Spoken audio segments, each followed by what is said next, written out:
Welcome to 6th grade health, and we are in lesson 137, pages 47 to 50. We were supposed to listen to the CD helicopter bird and listen to about the skin, but I have looked everywhere for this and I cannot find it. So as soon as I find that, I will include that with one of these lessons, but I have scoured the classroom and looked on every shelf and cannot find it. So I will keep searching for that, but for now we're going to talk about things about the skin, a little bit more about the dangers of different things. And so this does have to do with the skin, some, because of course that is where you would get bit, but we've got the snake bites that we're looking at first. So anti-venom is the serum used for treating snake bites, and so if you get bit, then you would want to know what you would need to know how to help that. And so you always check for puncture wounds.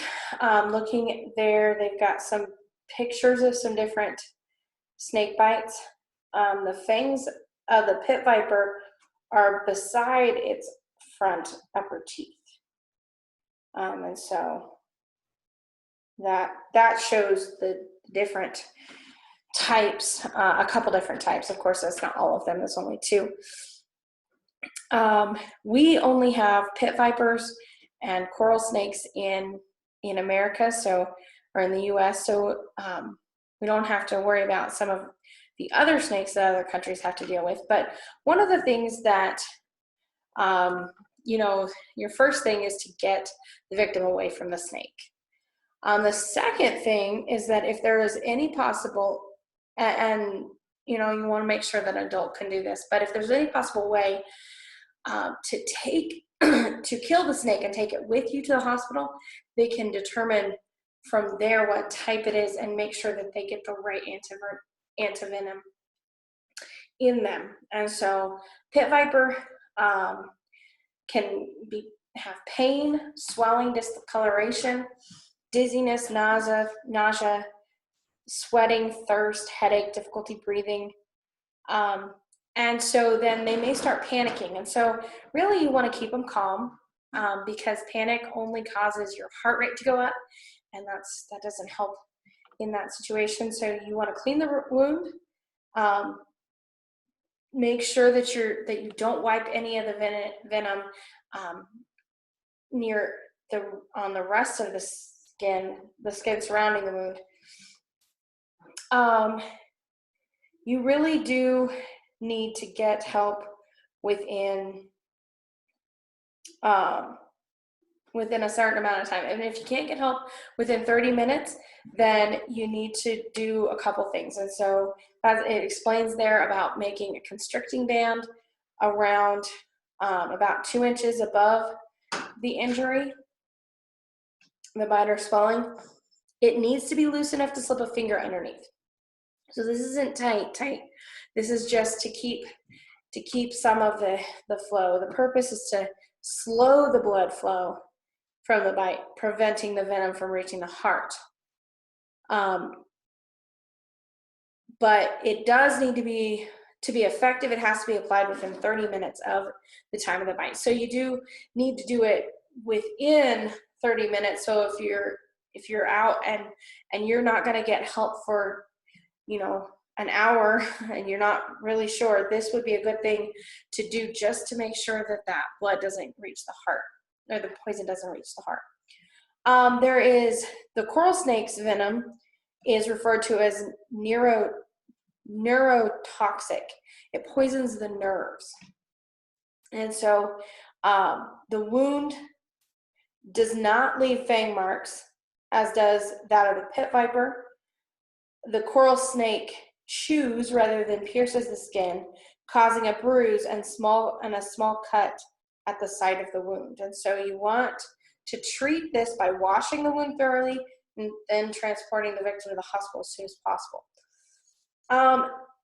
So these are very serious things. So if you are ever around snakes and you didn't realize it, I have a friend that in South Carolina, their daughter was out in their garden and she got bit by a snake, and it was pretty scary.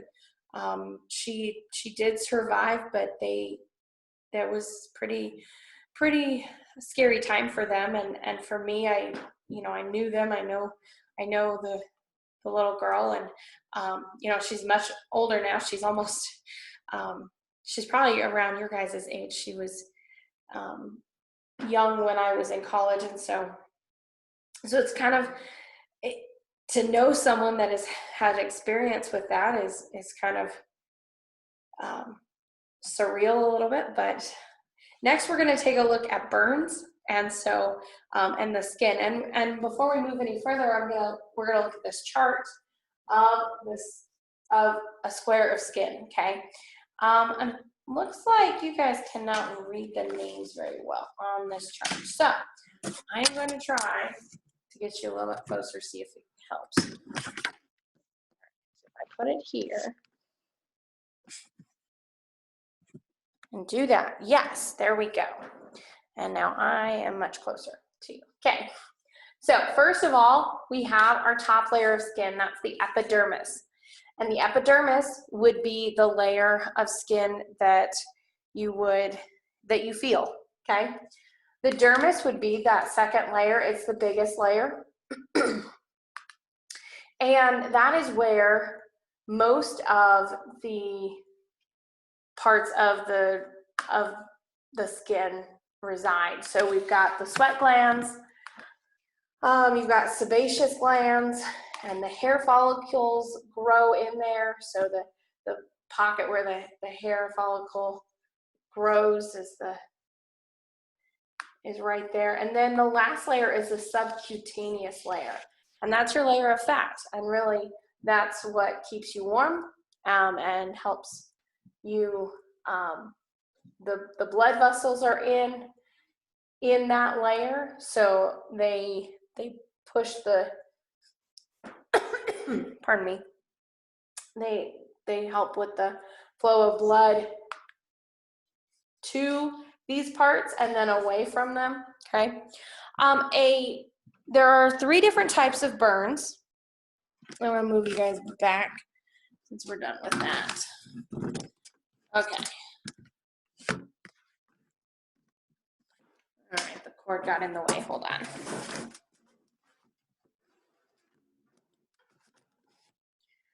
All right, there we go. Move the skin out of the way. All right, so 3 different types of burns, and there are thermal burns, electrical burns, and chemical burns. And those 3 types of burns are the way to get the burns. And there's, let me grab this because it had the chart.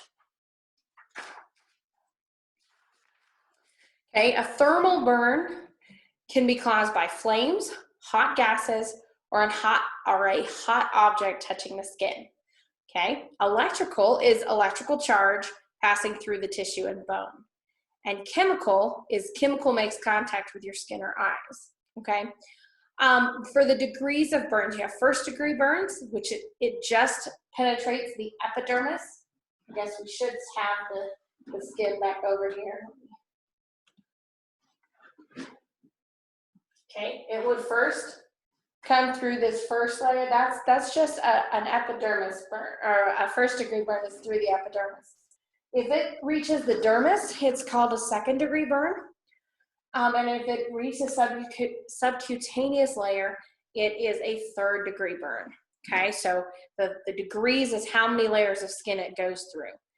For a 1st-degree burn, place in cold water or apply cold wet cloths covered with a dry bandage. Okay. So those are pretty typical. They're the type of burns you're probably going to get as you are just around. When we had our Christmas party, I got a first degree burn, and it was very minor, but I had that hot water boiler, or the hot pot, and I went to reach over it to grab something, and I got a burn on my hand, and that was very painful and bothered me for the rest of that day. But that can be where you get it from just hot steam rising from something. So you just want to be careful around anything that's hot. The second degree burn, you want to place it in cold water or apply cold wet cloths, cover with a dry bandage, and keep the affected limb elevated. So this is also something that we would do with like a sprain or a strain. You would elevate it. A third degree burn is cover with a dry cloth, keep affected limb elevated, and get emergency treatment, because at this point there could be nerve damage, there could be so many other things, and only a doctor would be able to help at that point. And so I actually have a friend who got some third degree and second degree burns. She fell asleep by a fire and rolled into it. And she has recovered, but it was very traumatic. She was in a burn unit for I think a month, and so just recovering from that. And so it can be very serious. So I want you guys to be careful around things. That there are pictures of first, second, and third degree burns. I know that it's kind of hard to look at them for any length of time, and I don't like to just stare at pictures of burns. But so chemical cautions: if you get a chemical on your skin, make sure you don't rub. Make sure that if you get something on you, make sure you don't rub that on your face or anything. If you get something in your eye, you need to rinse it. You rinse your face, eyelids, and eye for at least 15 minutes with low pressure running water. Make sure you're directing the water away from the unaffected eye. So don't hold, like if this eye is affected, don't hold your head this way where it would run into this eye, because that chemical can't get in the other eye. Don't rub the affected eye. And then after you rinse, then you want to make sure that you get medical attention. There is that quick check that you can answer. And then one of the other things is just know your first aid ABCs: airway, breathing, and circulation. Okay. So you need to make sure that all airways are open. So their nose and their mouth, you need to make sure that they are not obstructed. So if they are showing signs of choking, and then maybe they're doing this for the choking, then you need to see if they have something stuck in their throat or what. So we first make sure we clear any airways, and then we make sure that they're breathing. We check if they're breathing. So if they're choking but they're coughing, they're still breathing some. This doesn't mean that they're out of the woods and don't need any help, but if they're coughing, then they're at least breathing. And then circulation. So someone that maybe is unconscious, you check these first. So you check for the airways to see if that's open. You check to see if they're breathing, and then you check their circulation. And so those three things are your ABCs of first aid. Don't forget to answer those. There is homework for this lesson. Do CCU 2, section B 15 to 21, and section C all, and section E number 3 on notebook paper. And then we will be then we'll be done with chapter 2. And there is a quiz next lesson, so make sure that you study for that quiz. And I believe I gave the pages to your parents on those studying for that. So we'll talk with you next time.